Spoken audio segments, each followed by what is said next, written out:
بسم اللہ الرحمن الرحیم اعوذ باللہ من الشیطان الرجیم بسم اللہ الرحمن الرحیم مقاصد سوم کتاب البیع سبق نمبر 171 تنبیہات بیع میں سے اگلا جو مسئلہ بیان ہو رہا ہے وہ تلقی الرکبان کا حکم تکلیفی. آیا رکبان کے ساتھ آگے جا کر ملاقات کرنا، رکبان یعنی مسافر یعنی قافلے، وہ قافلہ کہ جو تجارتی قافلہ آ رہا ہے آپ کے علاقے میں، آپ کے شہر میں، آپ اپنے شہر سے نکل کر جاتے ہیں اور اس کے ساتھ جا کے ملاقات کرتے ہیں تاکہ اس سے کوئی چیز خرید لیں یا اس کو کوئی چیز پیش کریں، پھر وہی چیز آ کے اپنے شہر میں بیچ ڈالیں. تو اس کے بارے میں کیا حکم ہے؟ فرماتے اس کا حکم تکلیفی یہاں پہ بیان ہو رہا ہے. البتہ حکم وضعی کے بارے سے گفتگو ہوگی کہ جناب اسکافی وہ اس بات کے قائل تھے جس میں معاملہ باطل ہے، لیکن کوئی بھی اس کا قائل نہیں، بلکہ جس نے بھی گفتگو فرمائی ہے وہ حکم تکلیفی کے اعتبار سے کی ہے. پھر حکم تکلیفی کیا ہے؟ آیا حرمت ہے یا کراہت ہے، اس کے بارے میں گفتگو ہے. تو فرماتے ہیں حکم و تلقی رکبان تکلیفاً، تو فرماتے ہیں لا خلاف مرجوحیت تلقی رکبان بشروط الاتیہ. آگے اس کی چند شرائط ذکر ہو رہی ہیں، ان شرائط کے اعتبار سے اس میں کوئی شک و شبہ نہیں کہ تلقی رکبان مرجو ہے، لیکن آیا مکروہ ہے یا حرام ہے، اس میں اختلاف ہے. لذا فرماتے ہیں اختلاف ہے اور فقہا کے درمیان کہ آیا تلقی رکبان حرام ہے یا کراہت. اس کے بعد یہ کہ اس تلقی کی حد کتنی ہے، جیسے کہ جناب ابن عمیر کی روایت میں آئے گا تو وہ فرماتے ہیں 4 فراسخ، 4 فرسخ کی حد تک اگر ایک شخص جاتا ہے اور جا کے اس رکبان سے اس قافلے کے ساتھ جا کر ملاقات کرتے بے و شراء کرتے جا کر ان کے ساتھ، فرماتے ہیں یہ حد تلقی رکبان کی.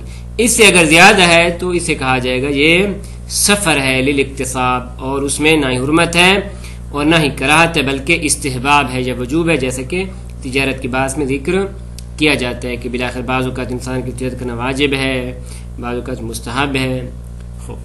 تو فرماتے ہیں مسئلہ حکم تلقی الرکبان تکلیفاً لا خلاف فی مرجوحیت تلقی الرکبان بالشروط الاتیہ. آنے والی شرائط کے ماتحت رکبان کے ساتھ ملاقات کرنا مرجوح ہے. واختلفوا فی حرمتہ و کراہتہ، مکروہ ہے، مرجوح تو ہے، آیا مکروہ ہے یا حرام ہے؟ تو فرماتی اس میں اختلاف ہے. فعن التقی والقاضی والحل والعلامہ، یہ 4 فقہا.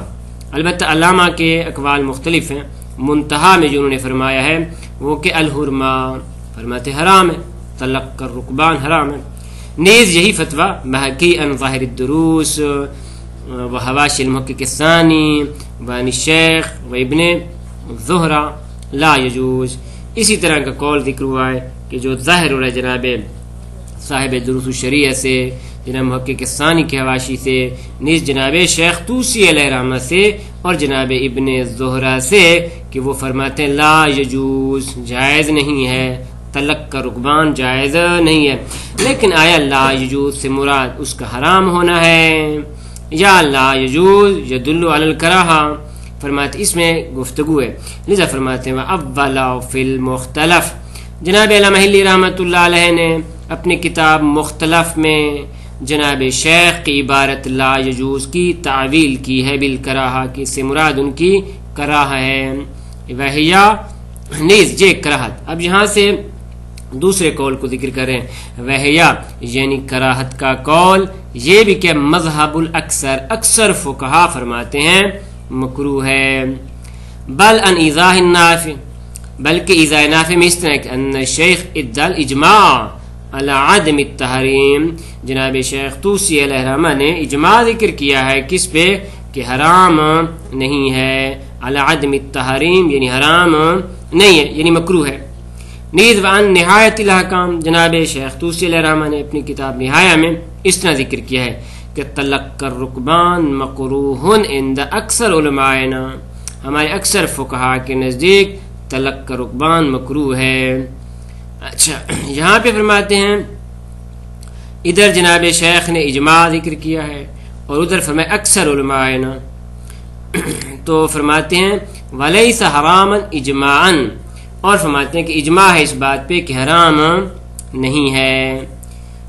البتہ بعض محشرین نے اس طرح ذکر کیا ہے کہ جناب کے دونوں قولوں میں تضاد نہیں ہے، ادھر فرمایا عند الاکثر، پھر کہا کہ جی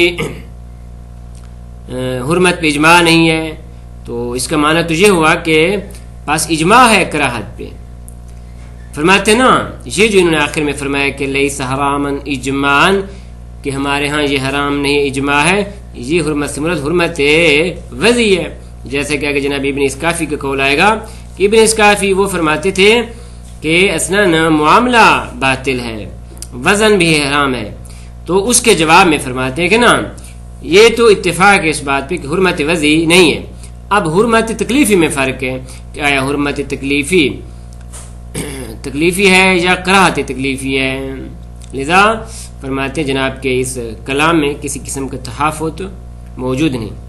اب سوال یہ ہے کہ جو کہتے ہیں کہ حرام ہے ان کی کیا دلیل ہے، تو فرماتے ہیں وَمُسْتَنَدُ التَّحْرِيمِ ظَوَاهِرُ الْأَخْبَارِ، اخبار کا ظہور کس طرح کے منہا، ان اخبار میں سے ایک کیا ہے ماءً منہال القصاب، جناب منہال القصاب کی روایت قال، یہ فرماتے ہیں کہ قال ابو عبداللہ علیہ السلام، امام جعفر صادق علیہ السلام نے فرمایا لا تلقا، ملاقات نہ کرنا ہی ہے، لا تلقا سے مراد لا تلقا رکبان، کیوں؟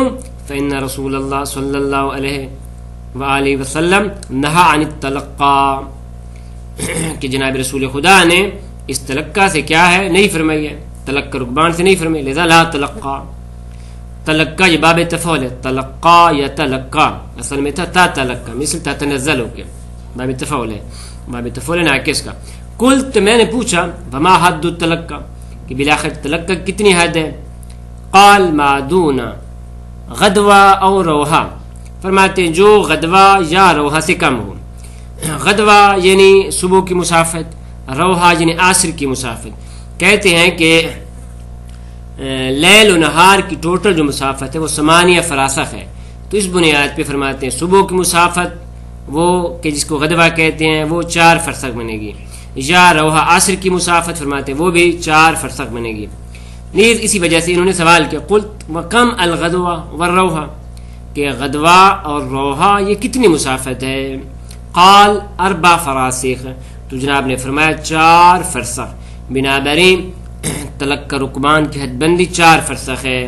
اب 4 فرسخ سے آگے تو یہاں پہ جناب ابن عمیر کی روایت لیتے ہیں، قال ابن عمیر رحمۃ اللہ علیہ ورضی اللہ عنہ وما فوق ذلك فليس بتلقا، اگر اس سے زیادہ کی مسافت ہے تو وہ کیا ہے تلقا رکبان نہیں ہے بلکہ سفر للاکتساب ہے، اکتساب کے لیے سفر کرنا ہے، تو یہ سے حرمت اور کراہ سے باہر نکل جائے گا۔